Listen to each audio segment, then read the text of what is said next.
Well, hello. Welcome back to the Kingsway podcast. So excited you're here again. Thanks for checking us out. I know I've watched a lot of this happen. We are seeing more and more people check us out. I have liked seeing the view count, but also like seeing just the amount of people checking us out on Spotify.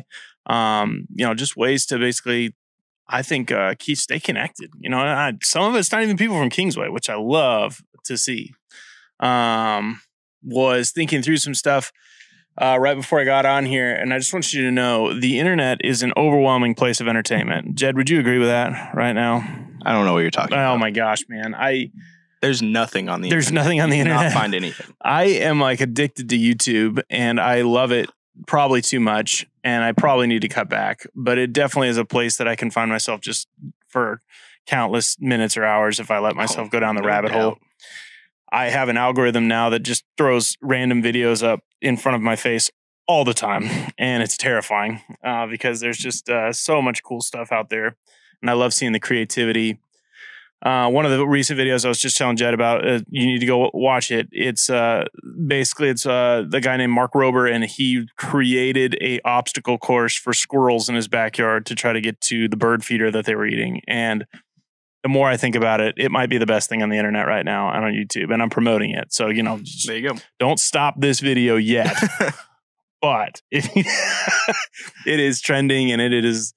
Katrina and I watched it last night for a few minutes, and it is so funny, so hilarious, and just a total picture of where we're at in our lives, that we are creating obstacle courses for squirrels in our backyard. You got to entertain yourself somehow. Well, I want to do something new and different. We're going to probably get back to some off the cuff and do some different things, I think, obviously, coming up. But I wanted to take a chance and kind of try something new. We were kind of bouncing around and trying different stuff, and I kind of like that. I kind of want to see what sticks and figure out some things to try. One of the things that we do here at Kingsway is we kind of preach through or teach through a different series for 4 or 5 weeks most of the time. And we're about to conclude our pause series this next week. And as we're kind of coming to the conclusion, one of the things that I think every teacher, preacher, person that presents something does, and Jed, you probably would think about this too. Like when I leave a Sunday morning after teaching a couple times, I used to have a professor that would say that you preach your best messages in the shower after you've just gotten done. And I could not agree more. Or in the car ride on the way home, or lying in bed the night after, because you think of all the things that you could have said. You think about all the things that you should have said, and then you think about all the things that you did wrong and wish you could change. And so here I have the opportunity to come back and to say some things that I wish I could say a little different, or maybe expand on that I didn't have time to talk about. I guess I wanted to take advantage of the chance to just share some thoughts, and then honestly let you know that, like, just because I present something once on a Sunday morning doesn't mean it doesn't have authority, or that the Bible isn't, able to kind of preach through my mistakes or still teach through my mistakes, or that the Word of God doesn't move forward. But I do think it's worth evaluating, thinking through, talking about, and not just making it like, kind of the final word on the topic. I think there's many things that we need to continue to evaluate and look through. So, one of the things we try to do around here is, if it's worth doing, it's worth evaluating and talking about. We don't always do the best job, but we try, on a large portion to make sure that we're staying humble enough and being willing to listen to that. I'm not opening up the YouTube comments for critiques. I mean, I don't want to just say you should just critique us all the time. That sounds like a terrifying thing. But at the same time, constructive criticism, trying to make a difference, not a point. A difference is done in kindness and gentleness with a personal touch. At a point, a point is like at a distance without a personal touch, more of like just a poke the bear and run. So that being said, I want to kind of talk through, and I'll use this last week's. And if you haven't seen any of the sermons or anything, that's okay. There's links here in the YouTube channel. If you want to go and look, for past week's sermons, you can do that. This is 5 weeks into our pause series. I'm not going to talk about too much. The first 2 weeks were pretty raw because we were basically just saying, hey, while this pandemic's starting and we're not really sure what's happening, let's just pause and take advantage of the chance to kind of let God speak. The first sermon I did in the series was basically like the voice of God has the power to change everything. And so the voice of Jesus still changes everything. And so just trying to say like, hey, why are we tuning in to where Jesus is calling us to, or what Jesus is talking to us about personally, corporately, nationally. So, that was kind of the heartbeat of the whole sermon series. Jed, do you feel like this sermon series has done a decent job of kind of giving some perspective on pause? I mean, obviously, when I look at other churches and stuff, they're all doing similar things, shifts, the new normal, break, timeout, I look at all these, I'm like, all right, so like we're aware, like this is the time to like take advantage. What have you been thinking through? Maybe not just generally from the sermon series, but like what have you been thinking about in this kind of pause section? Has there been some things that have kind of come to your mind or things you've been thinking through? I think kind of going into specific sermon. I really liked the initial way you kind of presented the idea to me, and that we all have this kind of forced on us, just this global pause. What do we want to intentionally start back up? I know that we have this kind of idea of the new normal. Everyone's talking about it, because I don't think we can go back to actual normal. No. And we don't really want to. Yeah, for we good don't really and for want bad. To. Like it's, and so I think, I liked that idea of just like, what are we intentionally restarting when we get back? We were kind of forced to restart some things. Maybe reading more, maybe hanging out with family more, maybe whatever the case. I think some things were forced to restart, and so maybe there's some things that you want to continue as you go. Maybe you've been reading your Bible a lot more, and you want, even though things will eventually start maybe getting more busy, you want to stick with that. Maybe you've intentionally had family dinners every night, and you want to do that. So I think that's when you first brought this pause idea to me. That was what you said. It was what are we intentionally continuing? And I've loved the ideas of just like pushing into things that you've seen that just need to be kind of reinforced as we're all kind of waiting.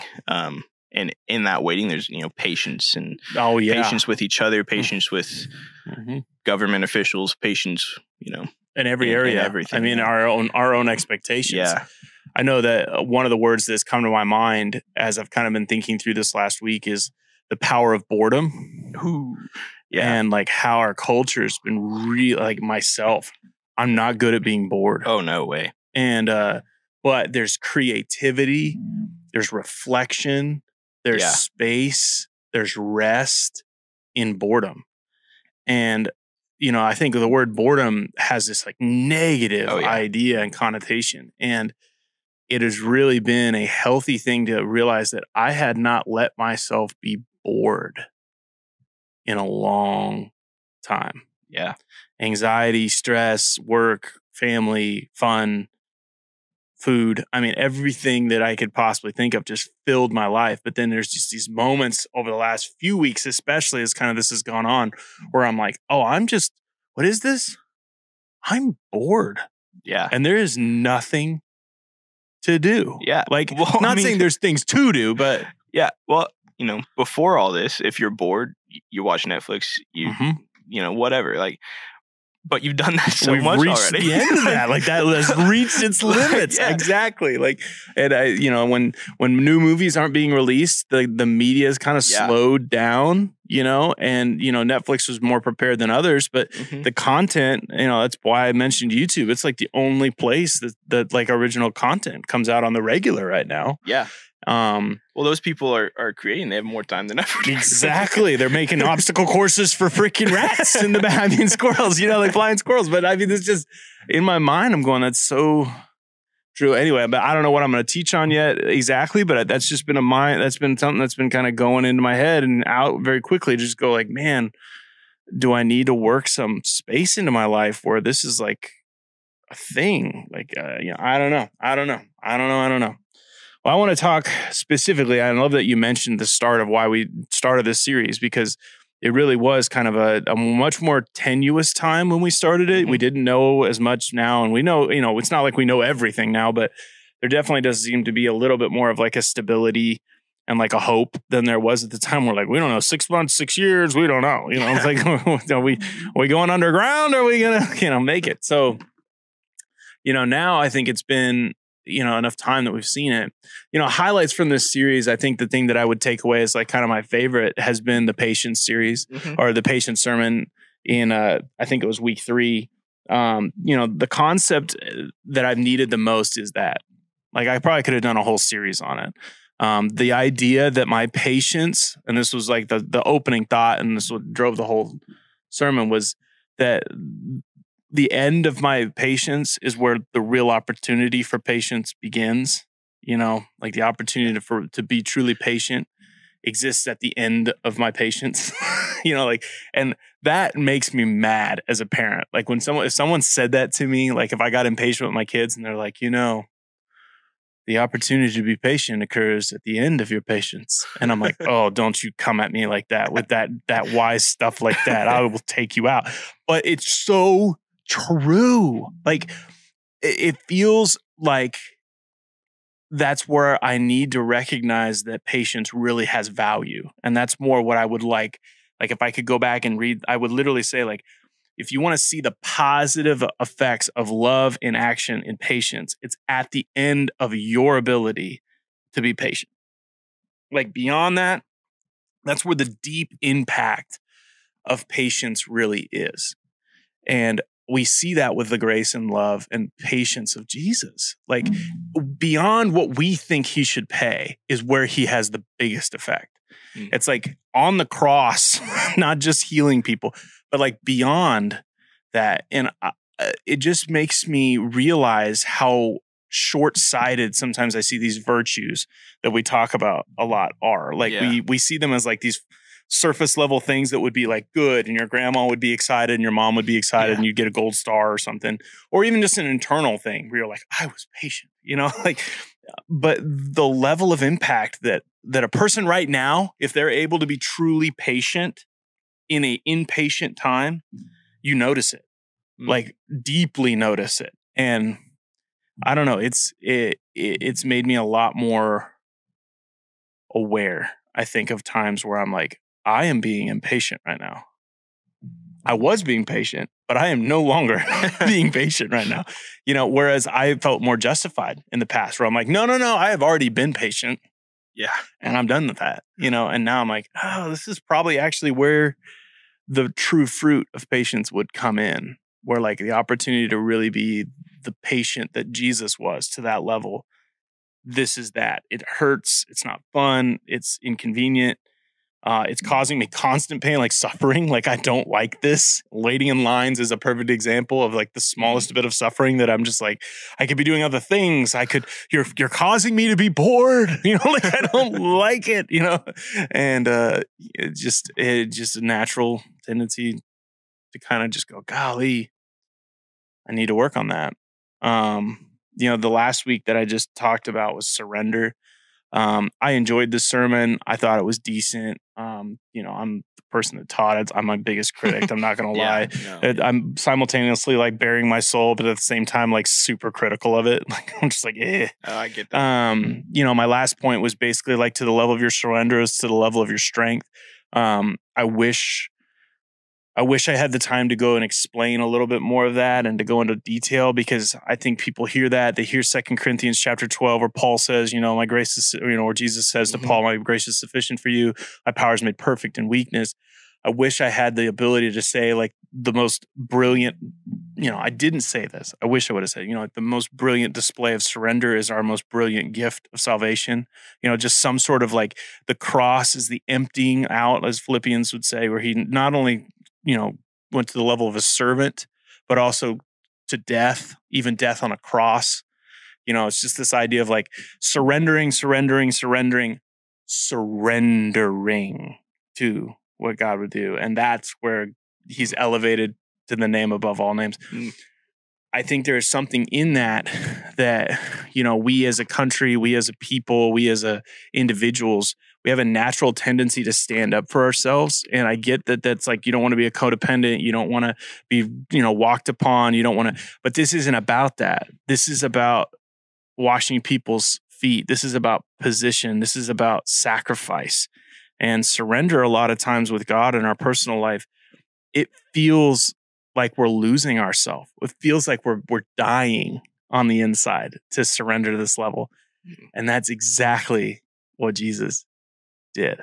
And not wanting to do it to not wanting to speak to someone. And this is always the hard thing on a Sunday morning, because I can't stop and be like, hey, if you're in a bad marriage and you're getting beat by your husband and you're getting verbally abused in a relationship, or if you're in a situation where someone is physically threatening you, that is not the situation I'm talking about in surrender.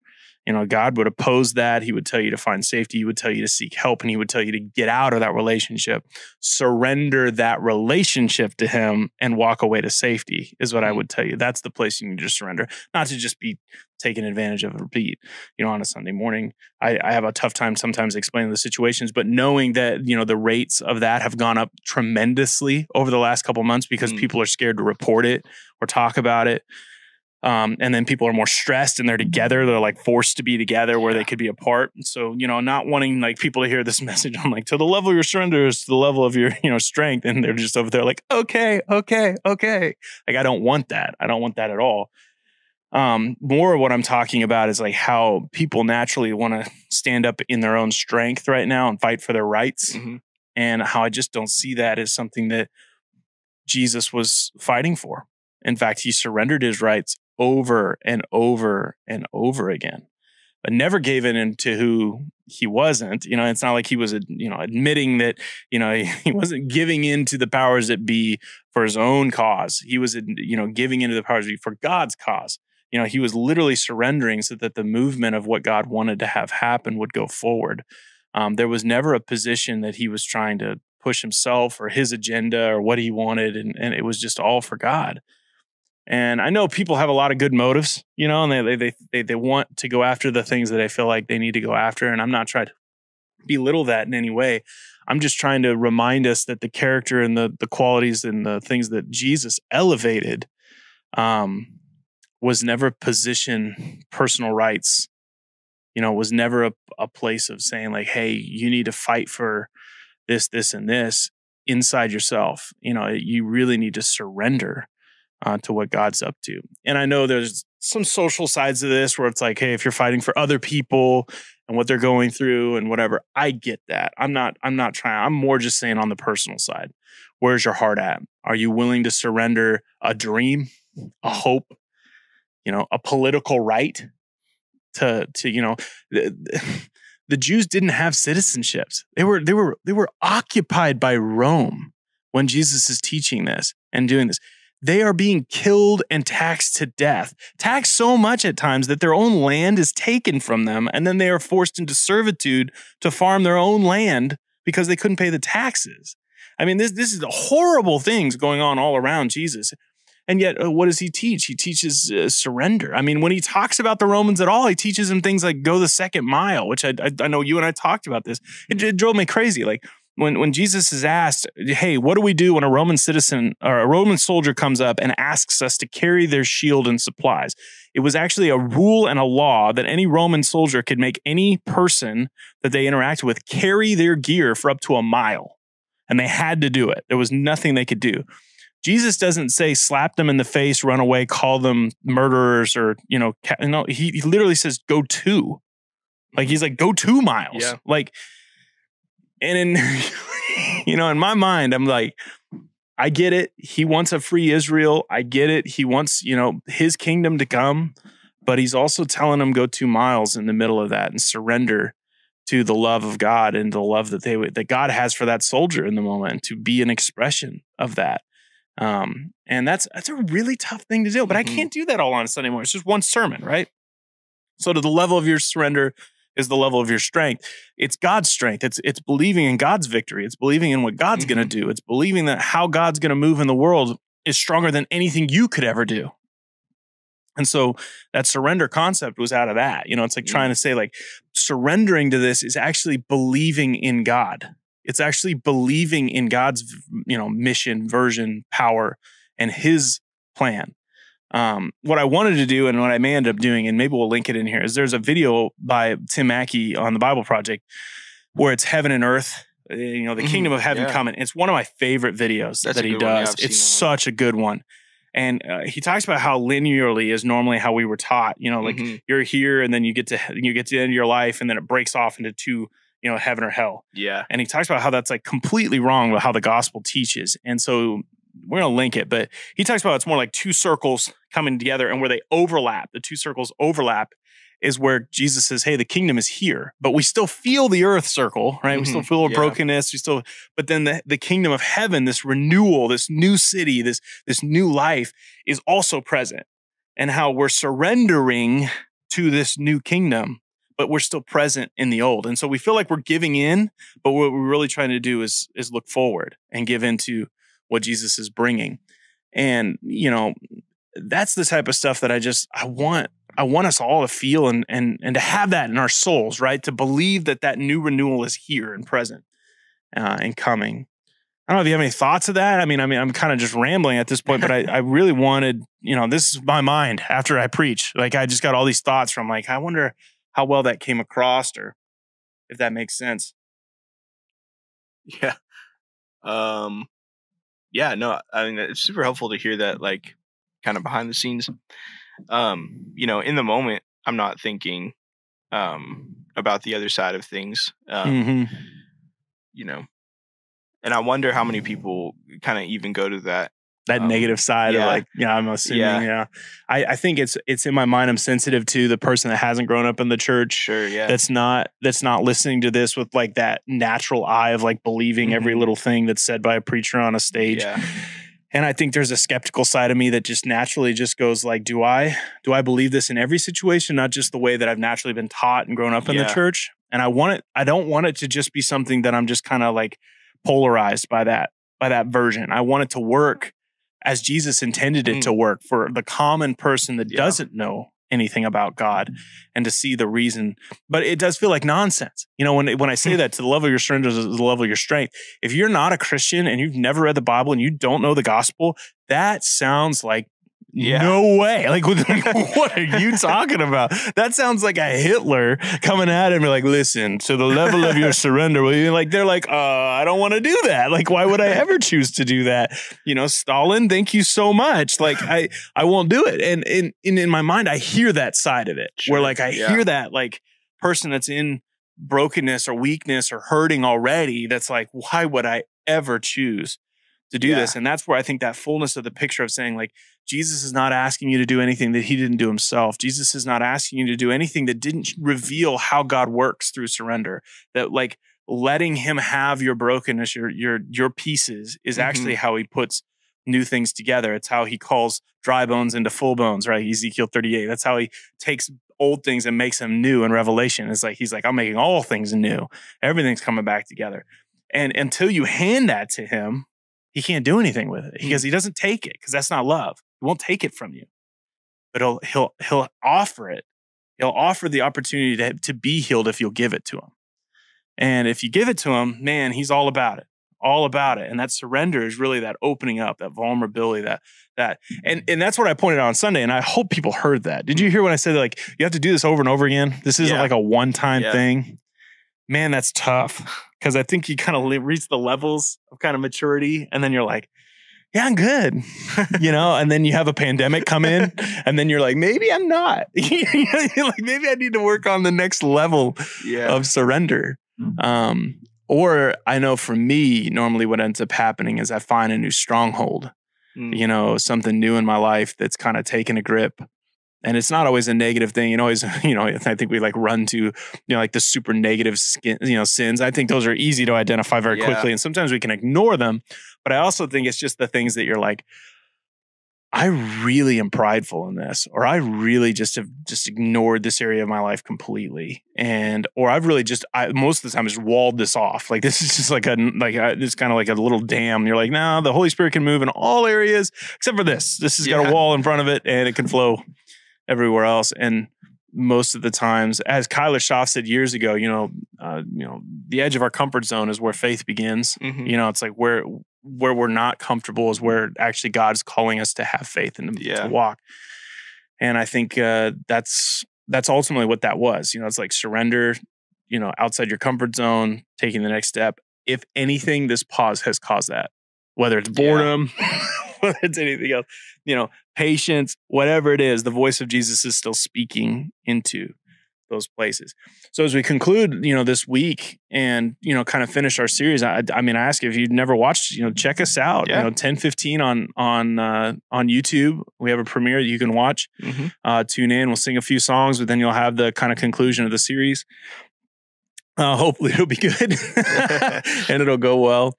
We may do this again at the end of the next series and, kind of talk through some of this stuff. I think it's really refreshing for me. If you have any comments, maybe if you've been listening to the series and you want to put a comment in here of like, this is my favorite week or something you remember. I always love to hear what people remember from what, they're learning or listening to, or maybe you have a question about something was taught or something that we even said, in some of our previous podcasts or whatever. I'd love to have a chance to answer that, get back. We'll respond to those comments. We may even put something in the video if it's a worthy question of our time. So, again, voice of Jesus changes everything, calls us to patience, definitely calling us to continue surrender. And I really do think that's where we find new strength, new life, experience that new kingdom that Jesus keeps talking about, fullness.